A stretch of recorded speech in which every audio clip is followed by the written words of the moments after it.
मेरा प्रत्युष यादव नाम। क्या लगते थे आपको? वो हमारे जीजा थे। यानी कि आप इनके मामा हैं? जी। आपको कब कैसे क्या पता चला कुछ? हमें तो उस दिन शाम को, जिस दिन उनकी तबीयत ख़राब हुई, सुबह में एडमिट किया गया तो हमें फ़ोन आया, बताया गया कि उनकी हालत सीरियस है, बेहोश हो गए हैं और बेहोशी की हालत में एडमिट हुए थे। तो वहाँ एडमिट होने के बाद फिर उनको उसके बाद होश ही नहीं आया, 24 घंटे तक बेहोश रहे। फिर उसके बाद सुबह फिर फ़ोन आया कि हार्ट काम नहीं कर रहा है इनका, आ जाइए 2 लोग। तो दीदी उदी निकल चुकी थी पहले ही दिन जब उनको पता चला था।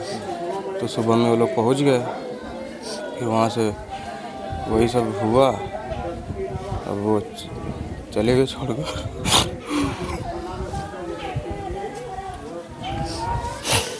देखिए आँखों में आंसू हैं। क्या किया जाए? अच्छा, अभी कब की वो उनकी भर्ती कब हुए थे? 2003 में। 2003 में।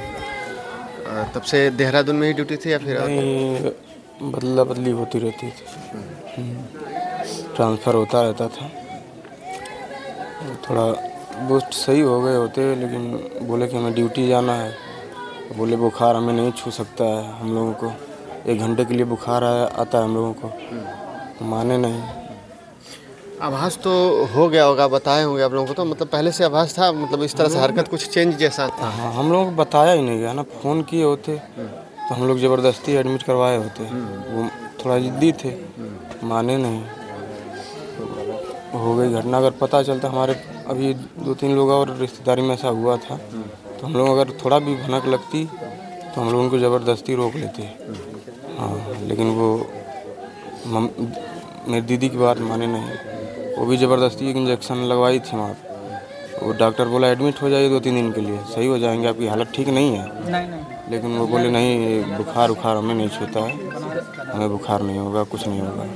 और ड्यूटी चले गए और ट्रेन में यात्रा किए। ट्रेन में यात्रा करने से और हालत ख़राब हो गई और गए शाम को 6 बजे पहुँचे वहाँ, 8 बजे ड्यूटी ज्वाइन कर लिए, रात भर ड्यूटी किए, फिर सुबह ड्यूटी गए तो हालत ख़राब हुई। तो बोले कि मुझे एडमिट कर दीजिए, मुझे चक्कर आ रहा है, जान नहीं लग रही है शरीर में। तो उसके बाद फिर वही बेहोश हो गए। बेहोशी की हालत में एडमिट कराया गया, बेहोशी रहे, कभी होश नहीं आया उसके बाद। अच्छा, यहाँ पे उनका पैतृक निवास है, तो फिर आप लोग बनारस रहते थे, तो घर पे कौन और कोई घर पे रहता? घर पे उनके भाई हैं बड़े, हाँ, बबलू यादव, वही घर पे देखते थे। और बच्चे सभी, उनके भी 2 बच्चे हैं, उनके 2 बड़े भाई के भी 2 बच्चे हैं, तो वो भी सब लोग बनारस से पढ़ते हैं। घर पे बस वही बड़े भाई, उनकी वाइफ रहती हैं और कोई नहीं रहता था।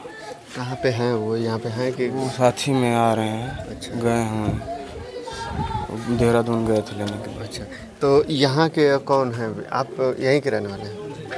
क्या नाम है आपका? मेरा नाम राधे सिंह यादव है। अच्छा, ये गांव कौन सा है? ग्राम तेतारपुर, पोस्ट गौरी, जिला गाजीपुर है। हाँ। ये खानपुर थाना अंतर्गत? जी जी, खानपुर थाना अंतर्गत है। यहाँ कब तक उनका पार्थिव शव आने की संभावना है? 1 घंटा से ज़्यादा नहीं लगेगा, वहाँ से चल दिए हैं, बात हुई है। वो हमारे चचेरे भाई थे। आपके चचेरे भाई? जी। तो काफ़ी बातचीत होती थी ऐसा? समय बात हुई थी, शनिवार को बात हुई, जब गए हैं तो उस समय बात हुई। मिलकर गए हैं आप? सिगरा बात हुई थी, सिगरा बात हुई थी, वो काफ़ी बात हुई। अच्छा, यहाँ से फिर पार्थिव शव आएगा तो फिर अंतिम संस्कार के लिए कहाँ? यहाँ से हम लोग लेके जाएंगे चंद्रावती, हम लोग का वहाँ चंद्रावती वो करे किया जाता है पैतृक संस्कार, वहीं से कर्म क्रिया के साथ किया जाएगा। सेना के वाहन से वो आ रहे हैं, वहाँ से चल रहे हैं। 1 सप्ताह पहले, 1 महीना लगभग रह के गए हैं घर? जी, यहीं पर हम रहे थे, यहीं पर सब हम लोग तो यहीं पर आए थे, सभी लोग आए थे, यहीं पर रहे। उस दौरान तनिक भी आभास नहीं हुआ कि मतलब आभास नहीं हुआ था, कोई परेशानी नहीं थी उनको। शनिवार को हमसे बात हुई थी, शनिवार को हम रहे साथ में, सिगरा पर थे, वो आज ही निकलना हमको, चले जाओ, ठीक है। तो बात हुई थी उनसे, कोई परेशानी नहीं, हल्का फुल्का बुखार आ रहा है, जाएंगे मिनट में ठीक हो जाएंगे, ये बात हुई थी।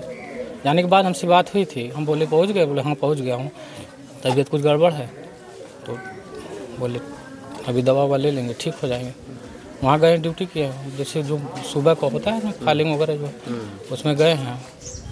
उसके बाद वो बीमार हुए, बात हुई थी। देखिए सभी लोग जैसे जैसे सबको पता चल रहा है कि उनका पार्थिव शव कुछ ही क्षणों में आने वाला है, तो लोग उनके घर पे आ रहे हैं परिवार को सांत्वना देने के लिए और उनकी शहादत में श्रद्धांजलि देने के लिए। बहुत गर्व होता है कि कोई देश के लिए कुर्बान होता है। मरना तो सबको एक दिन है, लेकिन देश के लिए मरना बहुत गर्व की बात होती है और ये सबको नसीब नहीं होता है। और अभी उनका ड्यूटी बहुत अभी समय था, लेकिन थोड़ी सी लापरवाही, जो कि बता रहे हैं लोग कि बीमार थे, थोड़ा सा लापरवाही किए और डेंगू हो गया, उसी कारण जो है उनकी मौत हो गई। तो बहुत दुख भी होता है कि परिवार का एक सदस्य जो है अब इस दुनिया में नहीं रहे, छोड़ के चले गए। तो काफ़ी दुख तकलीफ है और सबके आंखों में आंसू है यहाँ पे देख रहे हैं। और कुछ ही क्षणों में उनका पार्थिव शव आएगा, फिर लोग श्रद्धांजलि देंगे, बाकी उनका अंतिम संस्कार जो भी रीति रिवाज है उस तरह से उनका संपन्न किया जाएगा। तो दोस्तों बस इस वीडियो में इतना ही, फिर मिलते हैं अगली वीडियो में। तब तक के लिए धन्यवाद। जय हिंद, जय भारत।